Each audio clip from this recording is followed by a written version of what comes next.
네, 마켓 이슈 하나하나 오늘은 유태우 PB와 함께합니다. 어서 오세요. 어서 오세요. 안녕하세요, 이태우입니다. 똘똘이 스머프.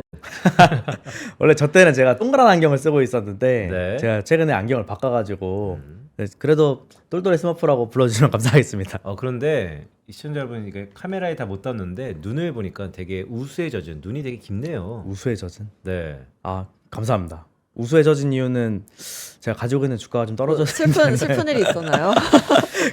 그런 게 아닌가 싶은데요. 알겠습니다. 오늘 이 역사에 남을 2025년을 마무리하는 그런 시점입니다.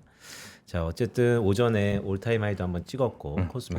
기준으로 지금은 또 분위기가 약간 달라지나 싶은데 여전히 뭐 편다선 아나운서 어저께 그 말씀이 되게 와닿는데 오후장 끝까지 봐야 된다.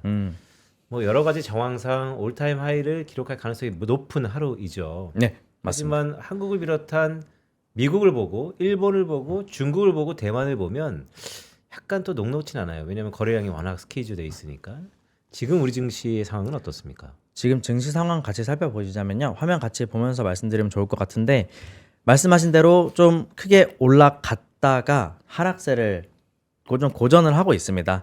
그 이유로는 아무래도 그 외국인과 기관들 매수세가 들어오지 않기 때문으로 판단이 되고요.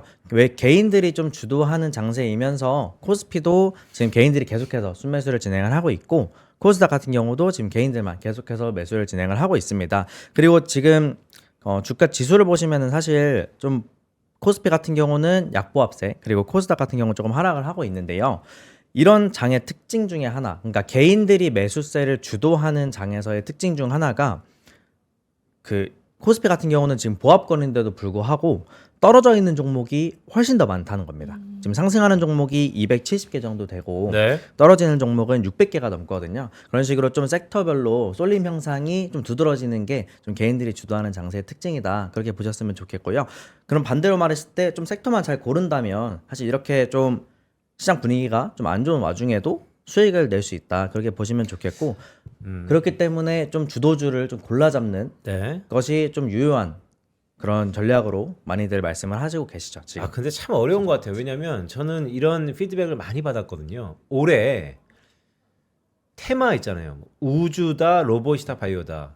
미래감을 갖고 샀으면 실적이 안 나온다고 빠지고 실적이 나온다 그래갖고 샀으면 이미 반영되었다고 빠지고 역시 돌아보면 그냥 삼성전자만 올랐구나. 이 맞습니다. 말은 뭐냐면 시가총액 1등인 삼성전자가 시세를 분출하면 블랙홀처럼 다른 것들을 다 빨아들이잖아요. 그렇죠. 아무래도 이제 그 말씀 자체가 이제 한국 시장에 자금이 들어와서, 그러니까 자금이 몰려 들어와서 주가가 상승했다, 삼성전자가 올랐다가 아니고 자금이 들어오지 않는 제한적인 상황, 그러니까 자금이 한정적인 상황에서 삼성전자가 오르려면 당연히 다른 기업들의 좀 시가총액을 빨아들이면서 올라갈 수밖에 없는 것이고요. 그리고 지금 워낙에 삼성전자랑 하이닉스가 시가총액이 큰 종목이라고 표현을 하기에는 영업 자체도 너무너무 잘 되고 있고요. 지금 HBM이라던가 메모리 쪽도 굉장히 좋기 때문에 오히려 시가총액 큰 종목에 쏠린다기보다는 그 기업들이 좋기 때문에 올라간다. 그렇게 판단해 보시는 게 좋겠습니다. 네, 근데 올해 1년을 돌아보면 외국인이 순매도를 했어요.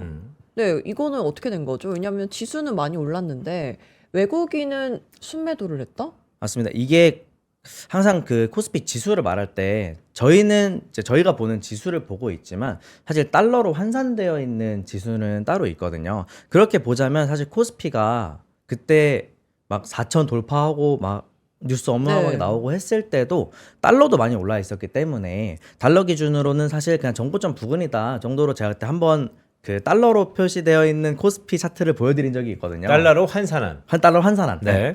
네. 그런 걸 따졌을 때 외국인들 입장에서는 사실 그렇게 많이 안 오른 달러로 봤을 때 그렇게 많이 안 오른 시장일 수도 있고요. 그러니까 많이 올랐는데 자금이 안 들어왔다. 보기보다는 많이 오른 이유 자체가 또 환율이나 이런 영향도 많이 있기 때문에 좀 지수 자체가 조금 왜곡되어 보이는 걸 수도 있다. 그렇게 보일 수도 그렇죠. 있고요. 그러니까 아까 전에 삼성전자가 이렇게 블랙홀처럼 빨아들이는 가장 큰 원인 중에 하나는 그만큼 우리 국장의 수급이 외국으로부터 들어오는 게 좀 결여되었기 때문에 그래서 우리 편다성 아나운서가 외국인 수급이 올해 순매도 아닌가 네. 이런 얘기를 이제 하는 거잖아요. 그렇다면 앞으로 전략은 두 가지 가정이죠. 첫 번째 외국인이 들어오느냐, 두 번째 들어온다면 어떤 걸 살 것이냐. 이것에 대한 해답은 뭐예요? 그죠. 근데 그거에 대한 해답이 네. 사실 지금 움직이는 종목들하고 아마 일맥상통할 것 같은데요. 외국인들이 사실 한국에 투자를 한다고 했을 때 외국인들 입장에서 봤을 때 가장 우려되는 측면이 아무래도 환율 부분일 겁니다. 내가 달러를 원화로 바꿔서 들어갔는데 이제 원화 가치가 낮아져 버리면 그만큼 손해를 보는 거잖아요. 그래서 아마 환율이 가장 중요한 변수로 떠오를 것 같은데 최근 원달러 환율을 좀 살펴보시면요. 최근에 계속해서 올라가다가 한 3, 4일 전부터 정부에서 이제 개입을 하겠다, 뭐 정부의 힘을 보여주겠다 이런 발언들 나오고 하면서 좀 달러가 급격하게 하향세를 그리고 있습니다. 환율 자체가. 그러면서 지금 이런 식으로 장이 마감이 되고 그리고 1월 달에는 통계적으로 외국인들 순매수가 한 1, 2주 동안 강하게 들어오는 시즌이거든요. 물론 그게 뭐 100%다 이렇게 말씀을 못 드리겠지만 통계적으로 그런 확률이 높기 때문에 외국인들 자금도 내년 초에 좀 들어와 주고 그리고 환율도 이렇게 안정화가 되어 준다면은 외국인들 입장에서는 한국 시장 이제 환율 좀 안정화 되나? 그리고 삼성전자 하이닉스 회사 괜찮네? 이런 식으로 생각이 되게 되면 자금은 들어올 수 있다고 저는 생각을 하고 있습니다. 네, 그리고 이제 이슈 살펴볼까요? LNF의 계약 변경. 네, 이슈가 맞습니다. 있었죠. 이게 네. 아주 말도 안 되는 숫자가 뉴스에 나오다 보니까 좀 투자자분들이 많은 걱정을 하고 있고 네, 실제로 단위가 주가에도 네. 많이 반영이 되고 있습니다. 네. 지금 계약금액 변경 공시가 떴는데요. 이거는 그냥 초기 샘플만 보내고 끝낸 거잖아요. 뭐 거의 그렇다고 볼 수 있겠죠. 그러니까요. 뭐 샘플도 약간 그 샘플 운송비 정도다 뭐 이런 식으로 조롱하시는 분들도 있고 그렇게 보셨으면 좋겠고 이게 아마 2023년 2월에 나왔던 공시입니다. 이제 양극재를 24년 초부터 25년 말까지 약 2년 동안 이제 전 세계 테슬라 배터리 공장에 납품을 하겠다 공시를 했었고 근데 이게 바로 어제죠. 투자 판단 관련 주요 경영사항 공시 나오면서 금액이 정정되게 됩니다. 근데 그 금액의 정정 규모가 원래 발표했던 공급 계약 금액이 3.8조 원, 그러니까 3조 8,347억이었는데 이게 973만 원이다 이렇게 공시가 된 겁니다. 그러다 보니까 사람들 입장에서는 그러면은 2년 동안 뭘 한 거냐, 그래도 한국 주식 이래서 하면 안 된다 이런 말들 나오고 있는 거고요. 그리고 회사는 아무래도 글로벌 전기차 시장과 배터리 공급 환경 변화로 일정이 좀 조정이 되면서 계약이 변경됐다고 설명을 했지만 좀 이런 부분이 좀 아쉽다고 생각합니다. 주가는 상당히 부정적으로 반응하고 있죠. 그렇죠. 지금 LNF 주가 같이 살펴보시자면요. 지금 한 10% 정도 하락을 하면서 제 생각에는 근데 사실 생각보다 크게 반영하고 있지는 않다. 저는 이 정도면 사실 뭐 한가를 한번 갔다 왔어도 되는 뉴스라고 생각을 하는데 아무래도 회사에서 좀 계약 변경 사항이고 뭐 일정 조율될 수 있다 이런 식으로 말을 하다 보니까 네. 좀 바닥에서 매수하려는 심리도 같이 반영되고 있는 것 같습니다. 또 지난주 금요일이 원래 배당락 기준이라서 사실 과거에 통례적으로 보면 지난주 금요일날 지수가 많이 빠질 것이다. 그런데 생각보다 웬걸 지수는 오히려 시세를 나타내고 있어요. 그게 기업들이 이제는 꼭 연말에 안 하고 뭐 2월, 3월 아니면 진짜 뭐 가을에도 하고 뭐 이러는 겁니까? 네, 맞습니다. 이게 금요일까지 사시면 연말 기준으로 배당을 받을 수 있는 조건이었던 거고요. 그리고 그 권리가 사라지면서 바로 어제, 그러니까 월요일 날이 배당락일이었는데요. 배당락이라는 것 자체가 좀 배당금을 받을 권리가 없어지면서 그 배당금만큼 이론상으로는 배당금보다 통상적으로 좀 더 많이 빠지긴 하지만요. 네. 이론상으로 배당금만큼 하락하는 현상을 말을 하는데 이런 원래 전통적으로 한국 시장은 연말 기준으로 배당을 굉장히 많이 줬었습니다. 뭐 보통 은행주들 아니면은 뭐 삼성전자도 마찬가지고요.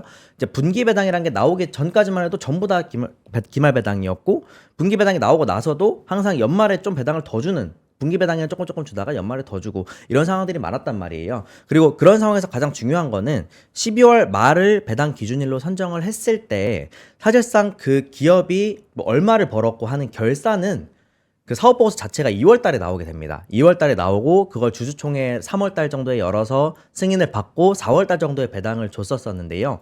그러면은 12월 31일 날 딱 권리 확정 지어서 배당을 받으려고 주식을 샀는데 배당금 자체는 4월에 나왔었단 말이에요. 그래서 이런 기간 괴리를 좀 해소하고자 23년도에 배당 배당 투명성을 확보를 하자 하는 정책들이 나오면서 배당 기준일 자체를 이사회에서 정한 날로 바꿀 수 있게 개정이 되게 됩니다. 그러면서 회사들이 하나둘씩 배당 기준일을 연말이 아니라 뭐 주주총회 이후 날짜로 잡으면서 그럼 주주총회 때 배당금 확정되는 거 보고 사람들은 배당금 많이 나오네 하면서 주식을 사게 되는 거죠. 그러면서 배당 수익률이 좀 진짜로 좋게 나오는 종목들은 급등을 하기도 하고 하는 현상이 벌어지고 있고요. 그리고 이러면서 당연히 연말에 이런 배당락일 때 전 종목이 배당락을 다 같이 맞게 되면 지수 자체도 많이 떨어지게 되고, 그리고 사람들 입장에서도 이제 배당금 2,000원 받으려고 들어갔는데 배당락을 막 3,000원, 4,000원씩 떨어지면은 기분이 많이 안 좋으셨을 거란 말이에요. 근데 그런 게 좀 많이 해소가 됐다. 그리고 이번에는 배당금을 보고 살 수 있기 때문에 좀 예측 가능성도 많이 높아졌고, 그래서 좀 투명해졌다. 이렇게 생각해 주시면 좋을 것 같습니다. 23년도 말부터 해서 그 24년 초에 있었던 밸류업 정책, 그걸 다 같이 일환이다. 이렇게 봐주시면 좋을 것 같습니다. 네, 그리고 오늘 오후가 2025년 마지막 거래일의 마지막 오후입니다. 맞습니다. 어떤 포인트 주목해서 보면 좋을까요? 일단 물론 주가도 살펴봐야겠지만요. 저는 일단 금 가격을 먼저 오늘 좀 많이 빠졌었거든요. 금이요? 은이요? 예, 금입니다. 은이 그래서 더 많이 올랐었죠. 빠지지 않았어요? 아, 은도 많이 빠졌는데 네. 금도 같이 많이 빠졌거든요. 네. 이제 은을 같이 볼 때는 저는 금은비라 그래서 그 금과 은의 비율, 제가 그때 한 9월 달 정도에 한번 소개해드렸던 적이 있는데, 그 금은비가 항상 50이나 60 정도를 바닥으로 해서 100을 고점으로 해서 형성이 되게 됩니다. 그래서 금 가격이 은 가격의 100배가 되면 금은비가 100이 되는 거거든요. 그러면은 그 100을 고점으로 해서 보통 이렇게 좀 내려오다가 60에서 다시 반등하고 하는 모습을 보여주는데요. 그래서 이제 은 말씀 나와서 드리는 거지만, 은 투자를 하실 때 그래서 금은비를 같이 보시고, 이제 금은비가 100 정도면은 오히려 좀 금을 팔고 은을 사셔도 좋고, 그리고 금은비가 한 5, 60 정도다 하면은 이제 은을 팔고 금으로 다시 갈아타는 전략이 좀 좋을 수 있다고 생각이 들고요. 지금 금은비는 60 정도 됩니다. 네. 그리고 그러니까 이게 되게 중요한 포인트인데, 저도 뭐 사석에서 도대체 원자재 금은은 어떻게 투자해야 됩니까? 그런데 평균 회귀인 거죠. 과거의 금과 은의 상대 강도를 보면 유태우 PB가 말씀하시는 것은 50을 기준으로 50에서 100배까지 그 사이에서 트레이딩하라, 이런 얘기인가요? 맞습니다. 전략 자체를 이제 금, 은 투자가 보통 이제 귀금속 투자를 할 때 가치 저장 수단으로 많이 쓰게 되는데요. 그러면 똑같이 가치 저장 수단으로 쓰인다고 하면 은 같은 경우는 이제 산업재로 쓰이는 비율이 한 50% 정도 되긴 합니다만, 둘 다 어쨌든 귀금속 분야에서 가치 저장 수단으로 봤을 때 금 가격이 은 가격의 50배밖에 안 되는 거는 이제 금을 사기 좋은 환경이라는 거고요. 그리고 금 가격이 은 가격의 100배나 된다? 그런 환경이라면 오히려 은이 더 그 귀금속 투자를 할 때 좋을 수도 있다는 점을 말씀을 드리는 겁니다. 그리고 그 역사를 봤을 때 뭐 역사가 항상 맞는 건 아니지만 50배에서 100배를 이렇게 계속 움직이면서 좀 사이클적으로 움직여 왔다는 거는 어느 정도 예측 가능성을 담보로 하는 것이기 때문에 그런 식으로 트레이딩을 하면 좋을 것 같고요. 제 생각에 이제 제가 그때 말씀드렸을 때 100에서 100을 찍고 한 75에서 80 정도에서 제가 소개를 한번 드렸었어요. 그래서 이게 금은비가 5, 60까지 내려갈 수 있기 때문에 이제 은 투자가 좀 더 좋을 것 같다. 금은비가 내려간다는 거는 떨어질 때 은이 덜 떨어지고 올라갈 때 은이 더 올라간다는 소리거든요. 그렇기 때문에 은 투자가 되게 좋을 것 같다 하면서 은을 소개해드렸었고, 근데 지금은 금은비가 60이기 때문에 좀 은 투자를 지금 단계에서 이제 금보다 은이 훨씬 더 좋아 하면서 들어가기에는 좀 그런 측면에서 좀 무리가 있겠다. 그렇게 알겠습니다. 봅니다. 그러니까 금과 은이 제일 뜨거웠으니까요. 자, 편도사 아나운서 일주일 뒤에 뭐예요? 1월 6일 날? 1월 6일이요. 저는 여기서 방송을 하고 있어요. 아, 그래요? 네. 우리 라스베가스 CES 가야 되는 거 아니에요? 저희 가나요? 뭐 원하면 가는 거 아닌가? CES의 이번에 이벤트는 뭐예요? CES가 투자자분들이 조금 어려워하십니다. 뭐 전자기기들 나오고 뭐 소개하고 뭐 새로운 신기술들 발표하고 막 어려운 장 아니냐 이렇게 보시겠지만, 네. 사실 CES의 약자는요, 네.